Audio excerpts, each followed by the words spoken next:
I will quickly introduce Dr. Cheryl London, who will tell you a little bit about T4 and what we're about to do here, and so you can, I'll just hand it off to her. Thank you. Yeah. Hi, everyone. Thank you for joining us today. So I run the Translational Therapeutics Think Tank, or T4, which is part of our CCTS and funded by our CTSA.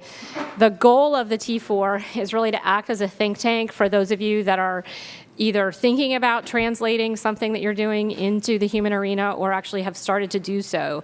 So our goal as a think tank is to facilitate your interactions with collaborators, help you identify gaps in your project, help you really determine a regulatory path that may be appropriate, and we bring together a number of individuals with a variety of expertise across OSU and Nationwide Children's Hospital to help you in that process. So I would encourage any of you who are thinking about doing something in the translational realm to contact us, because we'd love to have you present. We meet monthly and have about an hour presentation. Usually it's 20 minutes of presentation, and the rest of the time is vigorous discussion.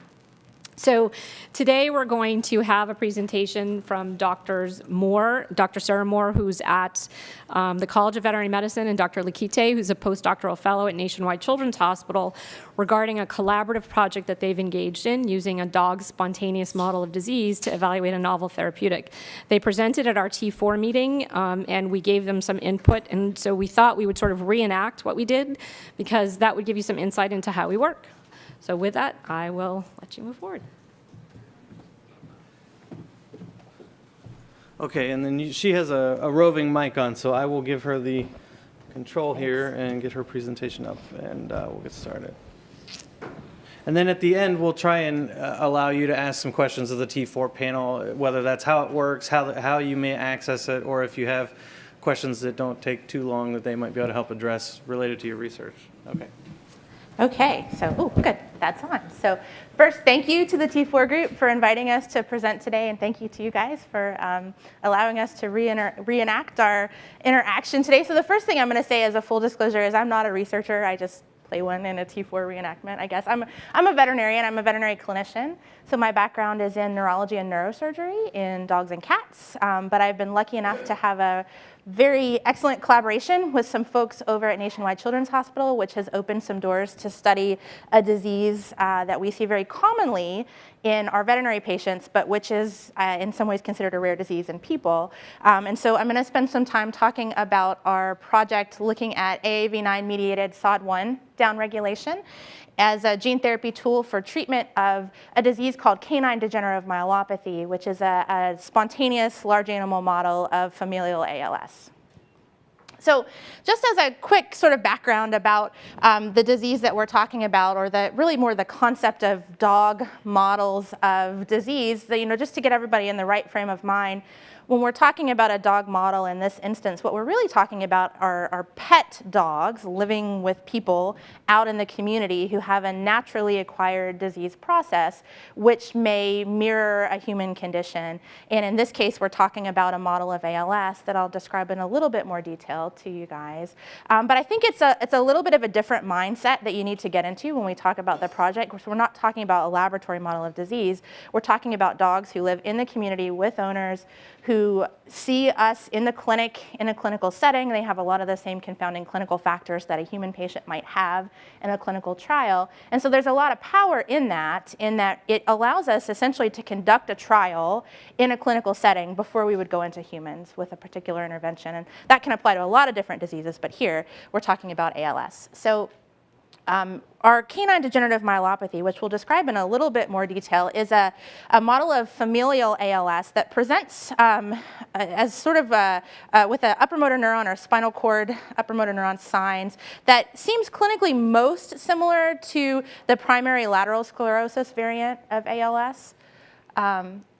And we'll pop through that really quickly. And as just a matter of background on the canine disease, this is a disease that, again, as I said, is actually fairly common in the veterinary clinical setting. It's been described for actually quite a long time in the scheme of veterinary diseases. So back since the early 70s, this is a disease that's been fairly well known in dogs.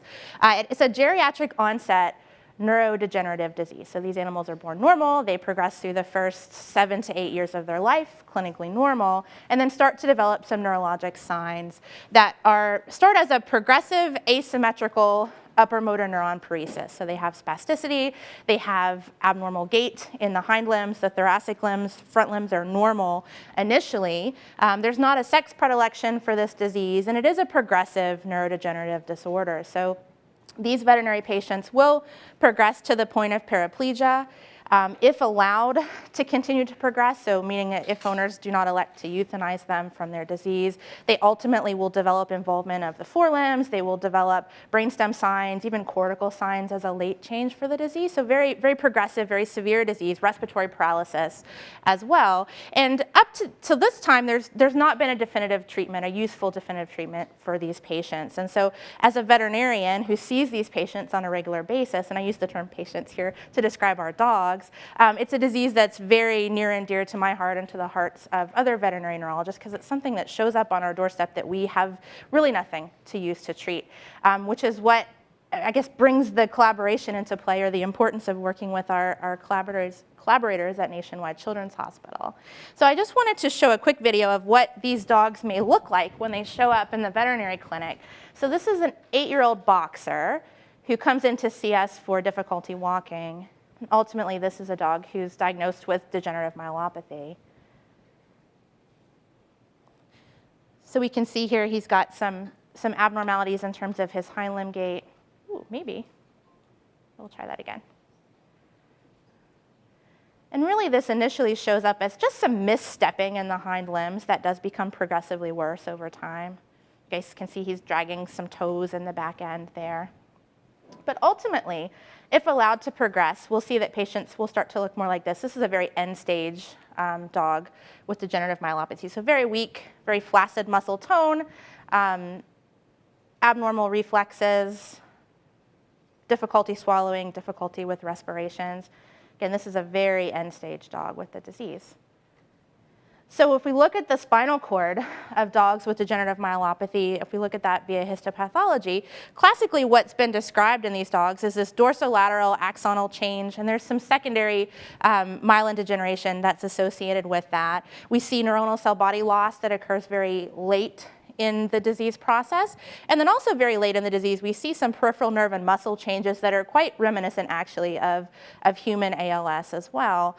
And for a long time, that was kind of the extent of the description of the disease. But more recently, we have found that there are accumulations of mutant SOD1 protein in neurons and other cells as well in the spinal cord of these patients. And there's been some interesting genetic findings related to the disease as well that become important. So this is just an image depicting peripheral nerve and muscle from a normal dog, an early stage dog with degenerative myelopathy, and then late stage where we have fairly significant degeneration of peripheral nerve and muscle as well. So in terms of pathogenesis of degenerative myelopathy, this is where it really starts to get more interesting from a translational perspective, is that recently, within the last 5 years or so, what has been documented is that typically in dogs with degenerative myelopathy, we can identify a mutation in SOD1 in these animals, which then makes them interesting and relevant in terms of a translational model of familial ALS. So SOD1, for folks who are not entirely familiar with that, is a pretty ubiquitous protein that acts as a free radical scavenger, both systemically and in the central nervous system. And mutations in SOD1 lead to aggregation of proteins in abnormal places, so within neurons, within other cells in the central nervous system. And those can go on to affect function, they can go on to incite neuroinflammatory responses that we believe at this point are very important, or potentially the underlying cause of both ALS in humans and degenerative myelopathy in dogs. And so again, finding the mutation in SOD1 in our dogs makes us start to think about both treatment for the dogs, but also the utility of this as a spontaneous model for the study of interventions that might help patients with ALS as well. So that's where our collaboration with Nationwide Children's comes into play. And really our question here is, can we take some of the important findings from rodent models of ALS, where we've been able to use genetic knockdowns in SOD1, mutant SOD1 production, that have actually shown significant benefit in rodent models, can we take those and translate them to a larger animal model of disease that really kind of recapitulates the clinical trial environment in humans, and finding changes or improvements in function or improvements in outcome in this clinical dog model may actually help us almost ensure translational success in humans more so than just a laboratory model of disease alone might. So that's where Shibi comes into play. And he's going to talk to you a little bit about the viral vector design for the study and some of the timeline for what we anticipate doing. And actually, I'm going to start interrupting, which is typically. Yeah, feel free. Let me give you that. So typically what happens in our T4 session is we interrupt speakers, and so their 15-minute presentation becomes an hour. So I understand this is a model for the human disease, but I'm not really understanding what percentage of people have this and how you would say this, like, is it really a rare disease in people? And I don't have the exact, sorry, so the question was like, what's the percentage of the people that you actually have? Right, because not all people have ALS driven by SOD1, right? No, so for ALS, actually, as far as the etiology is concerned, most of the patients are sporadic. That means there is not a known genetic cause or an inherited form of the ALS. There is no patient family history for the ALS disease. However, 10% of them do have the known genetic component to that, of which 20% is SOD1. So if you actually consider a total population of ALS patients, it comes to about 2%. So it's a really small number of So it is a people. very small percentage of ALS cases are SOD1. However, when you look for the mouse model, it's the most studied mouse model utilizing a mutant human SOD1 transgene, because that's the one that actually gives you a phenotype in mouse that recapitulates what is happening in the human beings. And that is where most of the research is based on the SOD1 ALS models, and then try to actually extrapolate that to the human ALS cases, as well as other mutant ALS mouse models as well. So a couple of these mutations are, for example, TDP43. So there have been attempts to generate the TDP43 model, but that model is not as good as a SOD1 model. A very recent discovery with respect to the genetic components for the ALS was repeat expansions in C9orf72.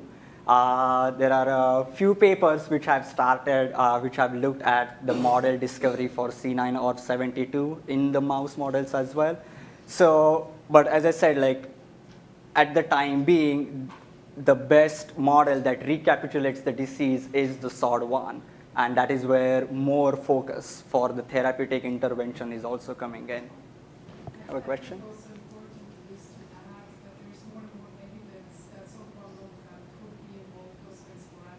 Okay.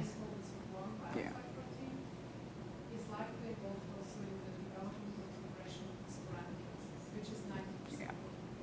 So, okay, so that clarifies the question that I had, is really, can you draw a larger conclusion regarding potentially the role of SOD1 beyond just mutations? Yes. Is there potential dysregulation associated with SOD1 even if it's not directly mutant? Yeah. Okay. Yeah.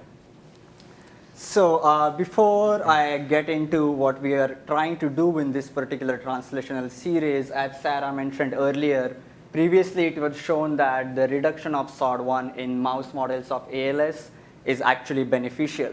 Now, the way this was done was utilizing transgenic knockout mouse models. That means this was all done prenatally. However, if you consider an ALS patient, which generally would come into the clinic pretty much after it had started to show some sort of symptoms. After that, it still takes about a year to actually get a definitive diagnosis of ALS itself, because it actually comes under an umbrella of disease called as ALS syndromes. It has very close proximity with respect to the other motor neuron disorders as well. So it takes a while to actually get the final diagnosis. What it means is you need a therapy that actually could work postnatally and especially in the older ALS patients. And that is where Dr. Kaspar's laboratory come into picture, in a sense that back in 2009, a postdoctoral fellow from our lab, Dr. Kevin Faust, who is actually now in neuroscience department here at OSU, discovered that adeno-associated virus serotype 9 has the capacity to actually transverse from bloodstream to the central nervous system and actually target the cells that are involved in these neurodegenerative disorders, mainly motor neurons and spinal cords, along with other cell types. So what we did in this particular scenario is to utilize the AAV9 as a vehicle to reach the cells that are involved or that are culprit in this particular disorder and try to reduce this mutant SOD1 protein with the help of an shRNA, which is a short hairpin RNA, which works on the messenger RNAs, reduces the message itself, and that is how you are actually going to reduce the final product, that's the mutant SOD1. So in this particular figure, we use a SOD1 G93A mouse model, which actually harbors almost 20 copies of human mutant SOD1 gene. The way this model works out is there is, throughout the disease progression, there is a motor neuron death, mainly seen in the lumbar region of the spinal cord. Towards the end stage of the disease, the mouse loses all its strength in its hind limbs, becomes totally paralyzed, and the final death is due to reduction in strength of the respiratory muscles, and which actually recapitulates what would happen in the ALS patients as well. So here in this figure, if you can see the gray line, that's the non-injected SOD G93A mouse, which has a median survival of about 132 days. Now, the green line actually denotes a SOD1 G93A mouse which actually received a single intravenous injection of AAV9, which actually has the SOD1 shRNA. And you can see with the single delivery, the total lifespan has been increased to almost 38%. Now, we also tried to determine different timings of these particular delivery. So the red line denotes the mice that actually got this injection at P21, which is 21 days postnatal, and the blue one is actually P85. Now, we wanted to go later in the lifespan because that is closer to the disease onset. And that is the time point that would actually extrapolate to what would happen in the human cases. Now, as you can see, even with the latest delivery of this virus, you still see about 22% increase in the total lifespan, which you can see over here. Now, this is one disease model which is highly aggressive. But in order to corroborate our findings, we also went into a slow progressing disease model, which you can see here in figure B. These mice actually have a different type of mutation, and also in a non-injected condition, they actually live up to 380 days. However, here, when one injection was given, again, post-disease onset, we could see similar 25% increase in the total lifespan. Now, one thing that you want to... A question? Yes. I would assume you've done some sort of dose escalation already to establish what has been most effective in these animals. Is that right? Yes. So with in this particular scenario, we did not do a dose escalation. The reason for that is because this one was done with the help of an intravenous delivery. However, if you actually consider a human patient, The dose for intravenous delivery is generally calculated based on kilogram body weight in order to get what is actually required, because you are adding it through the bloodstream.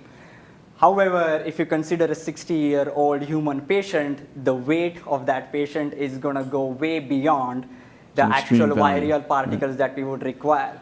So as a continuation for this particular result, what we next did, and I didn't get enough time to actually put those graphs on this, but we also checked the CSF delivery in these mice as well. So what I mean by this is you directly inject the AAV9 in cerebrospinal fluid. Now what we have shown with our other clinical trials, which are currently with FDA, and actually one of the person who has worked very hard on this dose escalation is right here with us, Dr. Catherine Meyer. She was the one who pointed out the first question. So we have what we have done is to extrapolate the dose based on the CSF volume. So there, because you don't want to get into a situation where you are limited because of the body weight that you cannot inject as much virus in the bloodstream. So there, in order to reduce the dosing that is required to achieve the same percentage of transduction, we can utilize the CSF delivery. So with this particular thing in mind, we actually also repeated all these experiments using intracerebroventricular delivery in mice. So that actually means you add the virus directly into the cerebroventricular space at P1 or postnatal day 1. And there we can actually see a very nice dose response. We actually went all the way from 3.3 e to 10. So 3.3 into 10 raised to 10 viral particles per mouse. 10 raised to 13 viral particles per mouse, and actually went 5 doses lower. And there we can actually see a very nice dose response. Okay. So the target delivery would be through an intracerebral or intrathecal delivery Yes. And would that be done in the dog study, or would that be? Can you get to the dog study? Yeah. Yeah. Another plug for the dog model is Okay. that if you think about like scaling up issues and CSF Right. volume issues, looking at dog compared to human, the similarity. Yeah.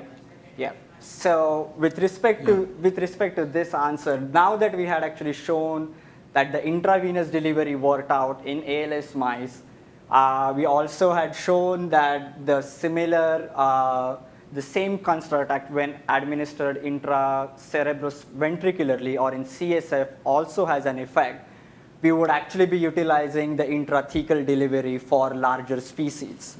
Now, with respect to that, coming to the dog studies, what we have done is our vector, actually, I'm sorry for this figure, but what it actually has is an shRNA which is driven under an H1 promoter. So that is what actually is going to make your shRNA construct. It also has a stuffer region to actually maintain the packaging size of the vector. And this entire construct does get packaged into an AAV9 molecule. Now here the shRNA is against the dog SOD1. Now, before going into the dog model, you want to make sure that your constructs are working. So we actually checked for the reduction in dog SOD1 mRNA utilizing a QPACE PCR analysis in vitro. That is where we actually took the dog skin biopsies that we received from Dr. Moore. We actually grow these cells in culture and actually treat them with our shRNA construct. And here, as you can see, the black bar actually is a control cell line which was untreated, while it was treated with 3 different shRNAs that actually target 3 different regions of the messenger RNA. And so with 182 being giving us the most efficient knockdown, this shRNA is finally cloned and will be packaged into the dogs. The AAV9 construct. Can I go to the next slide? Okay, so with respect to the dog study, as Chris correctly mentioned, we wanted to minimize the vector dosing or vector amount that is required to target the maximum amount of cells into the central nervous system.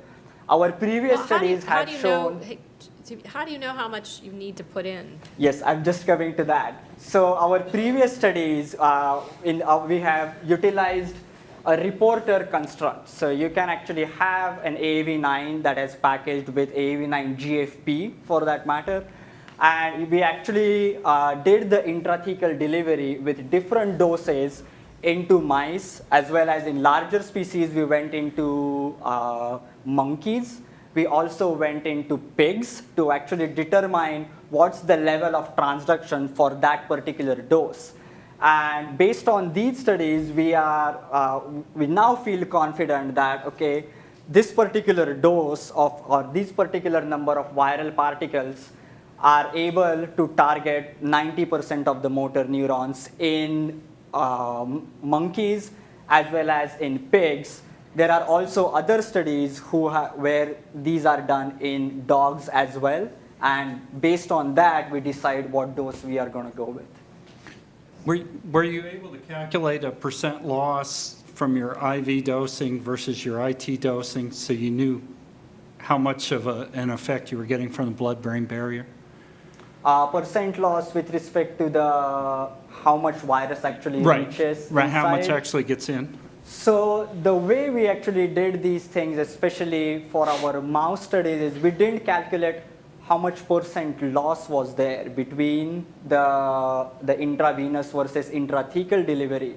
However, what we actually checked for is if the % transduction is the same or not. Right. So with our IV studies, when we did it with our dose extrapolations, we knew that for a minimal effect, we need at least 60% of the motor neurons to be targeted with the ALS studies that I just showed. So now we have a % transduction that is required to get the effect. But So that's in mice, correct? Yes, that is in mice. And I would argue that you are asking two very different questions when you use a GFP. You're looking for, GFP is just expression. Yes. So you're saying that we can draw a direct correlation from GFP expression versus being able to effectively knock down a protein which is driving disease. And so having a fixed dose in your clinical trial is missing an opportunity to actually do a dose escalation. Yes. Because I think they're completely different questions, and particularly in the mouse model where there's a fixed transgene or knockout. I mean, you have a sense of what that actual content is in terms of protein, whereas in the dog, there's likely to be very different penetrance Yes. and different levels of expression. And so, I think with a fixed dose associated with your study, you're going to really restrict yourself in terms of exploring endpoints. Yeah, so just to add on to that, the dose extrapolations that I'm actually talking about in these are not only based on the GFP studies either. So, and you're absolutely right, GFP is an expression construct, while what we are looking for is the reduction. But what we have done, and I didn't have enough time to put on all these on these slides, is based on our GFP studies, we also did a SOD1 reduction study in monkeys, utilizing the AAV9 SOD1 shRNA construct. But that's wild type. And yes, exactly. Yeah. However, there with our current dose, we can get up to 90% reduction in the SOD1 levels itself. Based on that, we are actually now going in to put the SOD1 reduction studies, the GFP studies, as well as the intrathecal delivery together to form a first dose at which we would like to start when it comes to the dogs. However, you're absolutely right. It's a different model, so you can have a different penetrance between the mouse, monkeys, and dogs. So this would be more or less our starting dose. It won't be the only dose that we will be actually doing in these studies. With the dogs that we have about 15 dogs. So what we would start with is starting with at least 3 dogs at this particular dose, and then actually escalating the dose for the next 3 dogs to get better effects. Yeah, so, and I think yes. just to piggyback on that a little bit, and I think the dose escalation suggestion is extremely valid. The one thing I struggle with a little bit though is looking at outcomes and deciding dose, because we're talking about like this is a spontaneous model that may take a year to 2 years to reach completion in terms of our outcome assessments. And so, at what point do we decide to dose escalate? How long do we wait? And so maybe you guys have some feedback on that to provide. But that's a little bit of the challenge. Is it's not like the mice where we can look in 30 to 60 days and have an idea of response to therapy. It's a much longer time course. Well, I could just say, obviously, biomarkers are such a critical part of this, and it's always should be data-driven, and just what have you seen in the mice that you can correlate to, and hopefully identify anything that was correlated in the dog study, because in these sorts of programs, particularly in rare disease, the establishment of essential biomarker to help support as a surrogate for the endpoint is always critical, and be able to start picking out those in these early stage studies so that you can incorporate them and hopefully have a panel to choose from in the early phase 1 studies is really important so that you can begin building a system for checkoffs on potential outcome measures. So it would really be talking about what have you seen in the mouse, and is there anything that sticks out as a potential measure biochemically or functionally that can be measured as well in these canines, and then hopefully maybe incorporated in the trial. So just to... We have more questions. But just to that fact that there's not that much time left, this is a little bit of a jump shift question.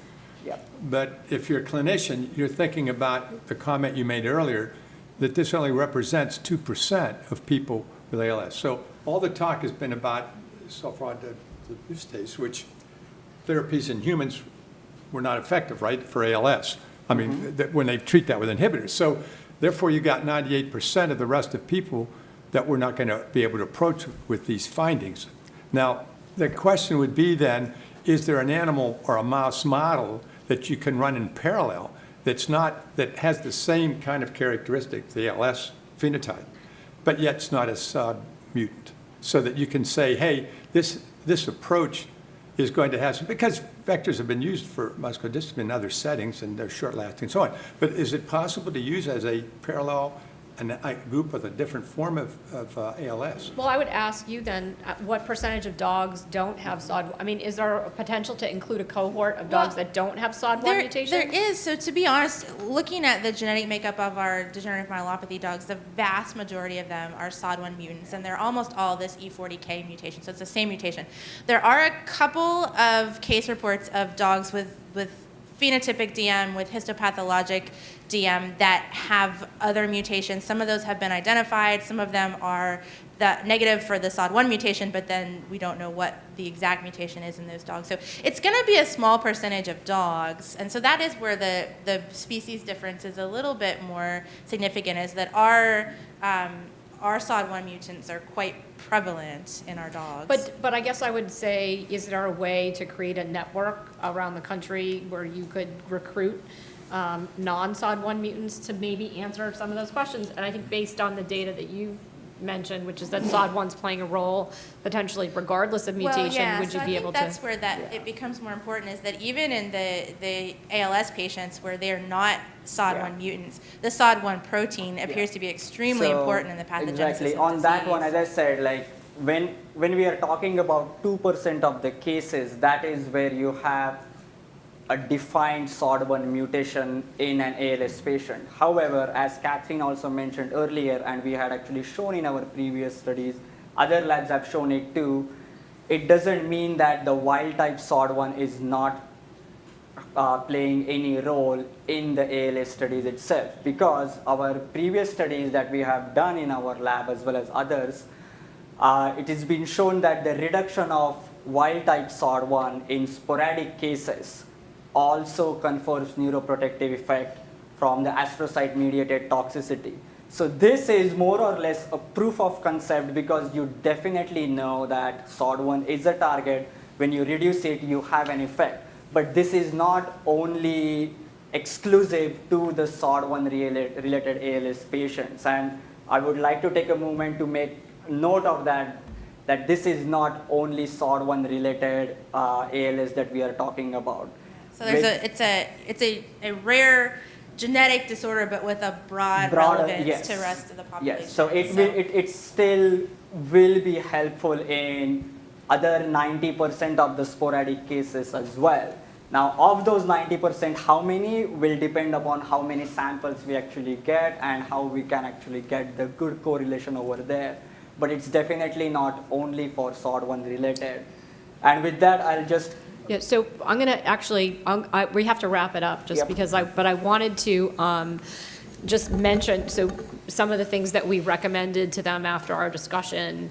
One of them, I think, which was alluded to by Chris, is that you like initially, and if you look at this initial layout that we got, there was no prospective collection of samples for biomarker analysis, because one of the things that you can run into in a clinical trial is that you could have 5 patients out of your 15 that do incredibly well, and it's dose independent, and so you don't really know what those biomarkers are that are going to tell you who did well and why. And so having that to go back to interrogate later on is really important. So we encouraged collection of lots of different things moving forward so that you capture all of this. And then if you have the ability after the study to go back and interrogate those, it can help then focus your future clinical design.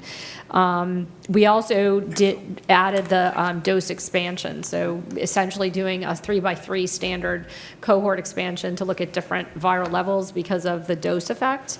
And so that was added into their study design. And then we talked about sleep patterns of dogs because it had to do with viral integration and sleep patterns, which was something that you don't really consider when you're using mice because they're cycled essentially based on their light and dark. We also gave them advice with respect to controlling the variability in the environment of the dogs during the 12-month study. One of the critiques that you often get in any sort of controlled study using dogs that are pets is, well, they're not controlled. And well, yes, they're not controlled, but they do represent what people do. I'd argue that that's the whole point. Yeah, that's Not the whole point. but it's a significant point, right? Right. So, And then just sort of having standardized outcome measures. So we provided, so basically what we do is we provide a number of feedback points so they can go and then revise their study to make it a better study. And then the other thing that sort of triggered this sort of interaction is the fact that NCATS is very interested in this disease model in dogs and are likely going to support a U submission among a couple different veterinary centers that are also working on this viral-mediated SOD1 SH transduction. So I think it's going to really take a disease entity that's